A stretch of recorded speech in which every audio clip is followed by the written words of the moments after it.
Hello everyone, in this video I'm going to show you how you can create the place boundary text in CapCut PC. So it's so easy. So let me show you how.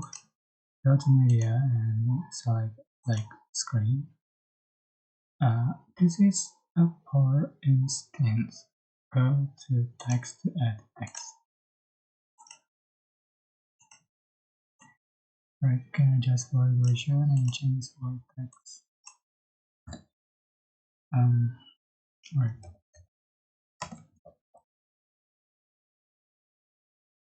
You can change for the font style.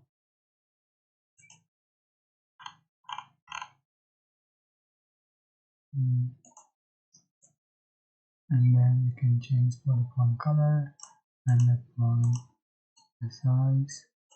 And after done, you're just going to select the clips, right click and create component clip. So go to effect and select my clip. You're just going to looking for place point. So here's place sponge. Place sponge, just add to the track and see for the result. You can change for the blur, strength, glow, and then speed. It's so super simple. I hope this tutorial was helpful for you. Don't forget to like, comment, share, and also subscribe. Thank you so much.